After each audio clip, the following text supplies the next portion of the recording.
அன்னை திரிசக்தி வாராகின் அருளாசிகள். திரிஸ்தல யாத்திரை.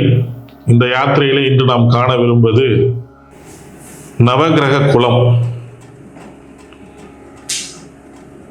இந்த நவகிரக குலம் என்பதுதான் எதிர்காலத்திலே இந்த திரிஸ்தலத்தில் ஒரு முக்கிய பங்கு வகிக்கப் போகின்ற ஒரு இடமாக மாறும். இப்பொழுது இன்னும் அதற்கான ஐதீகத்தோடு அதில் யாரையும் நீராட இன்னும் அனுமதிக்கவில்லை. இன்னும் சில பல பணிகள் அதில் பிரதிஷ்டை செய்யப்பட உள்ள காரணத்தினால் இந்த நவகிரக குலம் என்பது அனைத்து நவகிரகத்தினுடைய நாயகர்கள் தங்கள் நாயகிகளோடு, அதாவது அந்த தேவர்கள் தங்களுடைய தேவதைகளோடு அவருடைய வாகனத்தோடு வீற்றிருப்பது போல வடிவமைக்கப்பட்டுள்ள ஒரு குலமாகும். நீங்கள் இது போன்ற தண்ணீரில் இருக்கக்கூடிய நவகிரகத்தை காண வேண்டுமாயின்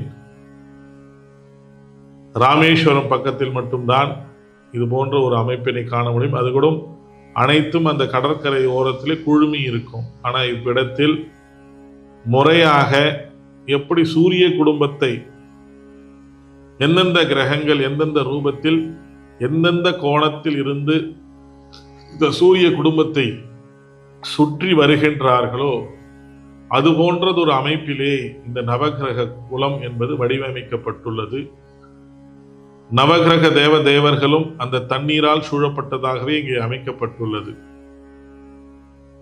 இந்த குலம் என்பது நித்திய தரிசனத்திற்காக அல்ல, மாதம் 2 முறை மட்டுமே இந்த குளத்தில் இறங்கி நீராடிவிட்டு அதன் பிறகு அன்னையை தரிசிப்பதற்காக வடிவமைக்கப்பட்டுள்ளது. அப்படி அந்த 2 நாட்களில் குளிப்பதனால் என்ன பயன் என்று நீங்கள் ஒரு கேள்வி வினவலாம். அதற்கான விளக்க உரையை இப்பொழுது நாம் அளிக்க உள்ளோம். நாம் வாழ்கின்ற இந்த வாழ்க்கையிலே எப்படி நட்சத்திரங்கள் என்பதை நாம் நம்முடைய சரீரமும் நம்மளுடைய குணாதிசயங்களை பற்றி உரைத்துவோமோ அதுபோல திதி என்றும் ஒன்று உள்ளது. இந்த திதி என்பது பொதுவாக இறந்த பிறகுதான் அதை பார்ப்பார்கள், தெய்வத்திற்கு பார்ப்பார்கள். பஞ்சமி திதி, அந்த பஞ்சமி திதியிலே அன்னைக்கு எல்லோரும் சென்று வழிபாடு செய்வது என்பது இப்பொழுது வாடிக்கையாகிவிட்டது.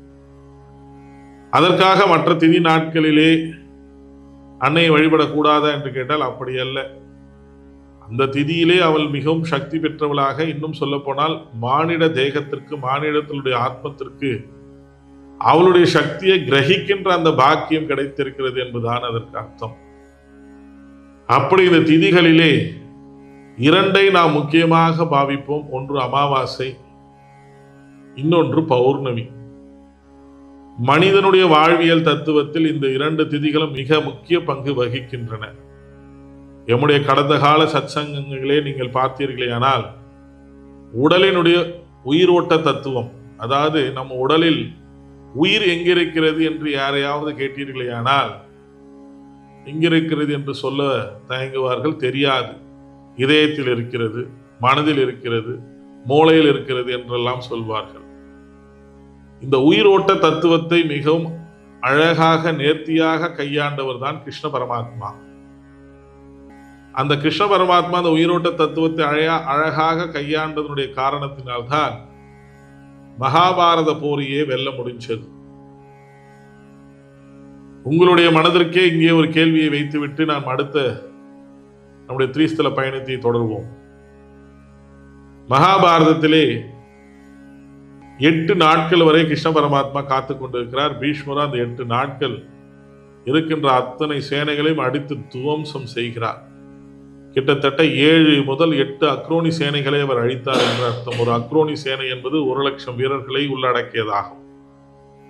அப்படி 8 அக்ரோனி சேனைகளை அவர் தன்னுடைய முதல் இந்த 7-8 நாள் பயணத்திலே அடித்து துவம்சம் செய்கின்றார். கிருஷ்ண பரமாத்மா வெறும் தடுப்பு என்றுமே செய்கிறார் இவர் பஞ்சபாண்டவரிடத்திலே உரைத்து. ஆனால் அவர்கள் தாக்க ஆரம்பிக்கவில்லை. ஏனென்றால் பீஷ்மர் இருக்கும் வரை இந்த போரை வெல்ல இயலாது என்பது எல்லோருக்கும் தெரியும். 8ஆம் நாள் போர் அம்பு படுக்கையால் பீஷ்மர் வீழ்த்தப்படுகிறார். இங்கேதான் உயிர் தத்துவத்தினுடைய ரகசியத்தை கிருஷ்ண பரமாத்மா சொல்லாத ஒரு உட்பொருளாக கையாள்கிறார்.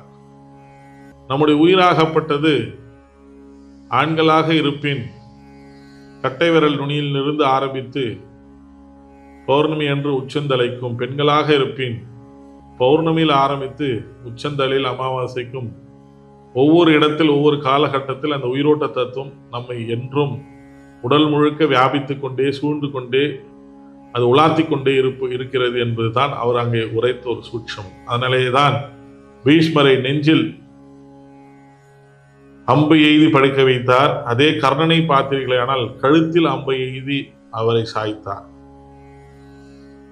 இதன் மூலம் தத்துவம் என்னவென்றில் ஒவ்வொரு நாள் நம்மளுடைய உயிரோட்டம் என்பது ஒவ்வொரு இடத்திலே இயங்கிக் கொண்டிருக்கிறது என்பது அர்த்தம், ஐதீகம். இதை பற்றி நாம் இன்னும் விரிவாக பிறகு பார்ப்போம். ஆனால் மனிதனுடைய வாழ்வில் அமாவாசை பௌர்ணமி என்பது ஒரு மிக முக்கிய காலமாக கருதப்படுகிறது. அதனாலே தான் எல்லா ஆலயங்களிலும் நீங்கள் பார்த்தீர்களேயானால் குறிப்பாக பெண் சம்பந்தப்பட்ட ஆலயங்கள், அதாவது அம்பிகை அம்பாள் சம்பந்தப்பட்ட ஆலயங்கள் எல்லாம், பெண் தெய்வங்கள் சம்பந்தப்பட்ட ஆலயங்கள்லாம் பார்த்தீர்களேனால் அமாவாசை பூஜை என்பது மிகவும் சிறப்பாக நடைபெறும். அதே இன்னொரு புறம் சிவன், நமது கிரிவலம், திருவண்ணாமலை கிரிவலம் போன்று பார்த்தீர்களேனால் பௌர்ணமி பூஜைகள் என்பது மிகவும் சிறப்பாக நடைபெறும். இதுதான் இந்த தத்துவத்தின் இன்னொரு உட்பொருள். அதுபோல நமது திரிஸ்தலம் ஸ்ரீ வாராகி கஷேத்திரத்திலே இந்த நவக்கிரக குலமாகப்பட்டது 2 நாட்கள் மட்டுமே தரிசனத்திற்காகவும் நீராடுவதற்காகவும் சூட்சமத்தால் அங்கே பல யந்திர முறைகளையும் தந்திர முறைகளையும் உள்ளடக்கி அந்த நவகிரகங்களுடைய யந்திர வடிவத்தினையும் ரூபா தரிசனம் மட்டுமில்லாமல் அவர்களுடைய வாகனத்தோடு அவ்விடத்திலே பிரதிஷ்டை செய்யப்பட்டுள்ளது. அப்படி ஆண்களாகப்பட்டவர்கள் பௌர்ணமி தினத்தன்றும் பெண்களாகப்பட்டவர்கள் அமாவாசை தினத்தன்றும் அவ்விடத்திலே நீராடி அன்னையின் முன் மண்டியிட்டு அவர்களுக்கான அந்த வரத்தினை யாசிக்க எத்தகைய கிரக தோஷங்கள் ஆனாலும் எத்தகைய நோய் நொடிகளாக இருந்தாலும் அச்சணமே அன்னையின் அருள் அவர்களுக்கு கிடைக்கப் பெற ஏதுவாக இருக்கும் என்கின்ற சூட்சும ரகசியத்தோடு தான் அந்த நவகிரக குலம் என்பது வடிவமைக்கப்பட்டுள்ளது. ஒருவருக்கு சனியால் பீடிக்கப்பட்ட தோஷங்கள் இருக்கலாம், பீடையாக இருக்கலாம், குருவால் சாபம் ஏற்பட்டிருக்கலாம், புதனால் மாங்கல்ய தடைப்பட்டிருக்கலாம், செவ்வாயால் சரீரத்தில் தீராத வியாதிகள் ஏற்பட்டிருக்கலாம், சந்திரனால் உடல் உபாதைகளும், சூரியனால் மனக்குழப்பங்களும் மன சம்பந்தப்பட்ட மன துயரங்களும் ஏற்பட்டிருக்கலாம், ராகு கேதுவால் புத்திர பாக்கியம், சந்தான பிராப்தி, திருமண தடை, வாழ்க்கையில் மேன்மையின்மை, இப்படி எதை தொட்டாலும் அது தடை தடை தடை தடை என்று கூட இருக்கலாம். இவைகளுக்கெல்லாம் ஒரே இடம், அனைத்து கிரக தோஷங்களிலிருந்தும் விடுபடுவதற்கான ஒரே ஒரு இடமாக அனைத்து பிரபஞ்ச சக்திகளையும், சூரியன் முதல் கேது பகவான் வரை அனைத்து பிரபஞ்ச சக்திகளையும் ஒரு இடத்திலே படுவதற்கு ஏதுவாக குலம் வடிவமைக்கப்பட்டு அது 16 கோணத்திலே வடிவமைக்கப்பட்டு அந்த 16 கோணத்திலே நவ கிரகங்களையும் ஸ்தாபிக்கப்பட்டு அந்த நவ கிரகங்களுடைய அத்துணை யந்திரங்களும் மைய பகுதியிலே ஸ்தாபித்து அந்த மைய பகுதியில் சென்று நீராடி அதை தொட்டு வணங்கி அவ்விடத்திற்கு சொல்லப்பட்டிருக்கக்கூடிய அந்த ஐதீகத்தை அவர்கள் முறையாக பின்பற்றுகின்ற பொழுது யாம் சொன்ன இந்த அத்துணை தோஷங்களிலிருந்தும் நமது சரீரம் விடுபட்டு அவர்களுக்கு கிரகத்தால் ஏற்பட்ட தோஷங்கள் இல்லாததொரு வாழ்க்கை ஏற்படுவதற்கு ஏதுவாக இந்த நவகிரக குலம் ஸ்தாபிக்கப்பட்டுள்ளது. இன்னும் இதை பற்றி இன்னும் நிறைய சொல்லிக்கொண்டே போகலாம். ஏனால் அவ்வளவு ஐதீகங்களும் அவ்வளவு சூட்சும ரகசியங்களும் முன்னோர்கள் நமக்கு அளித்து விட்டு சென்ற ஒரு பொக்கிஷமான பல யந்திர ரகசியங்களும் இவ்விடத்திலே ஸ்தாபிக்கப்பட்டிருக்கின்றன. ஆக அந்த பௌர்ணமி தினத்தில் அவ்விடத்தில் சென்று அந்த நீரை புரோட்சிக்க அல்லது நீராட அமாவாசை தினத்தன்று அவ்விடத்திலே சென்று அவ்விடத்தில் நீராட அல்லது புரோட்சிக்க அனைத்து கிரக தோஷங்களும் விலக்கப் பெற்று அன்னை இடத்திலே புத்தம் புதிதாக பிறந்த ஒரு குழந்தை மனோபாவத்திலே நமக்கு வேண்டிய வரத்தினை பெற்று செல்வதற்கு ஏதுவாக இந்த நவகிரக குலம், நவகிரக தீர்த்தம் என்றுதான் சொல்ல வேண்டும். குலம் என்பதை விட நவகிரக தீர்த்தம் திரிஸ்தலம் ஸ்ரீ வாராகி சேத்திரத்திலே பஞ்சபூத தத்துவங்களிலே நீர் தத்துவமான நீர் தத்துவ இடத்திலே ஸ்தாபிக்கப்பட்டுள்ளது.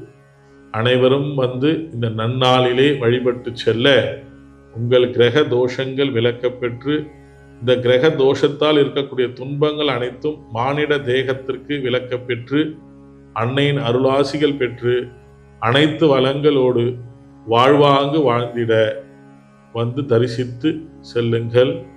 நமோ வாராகி.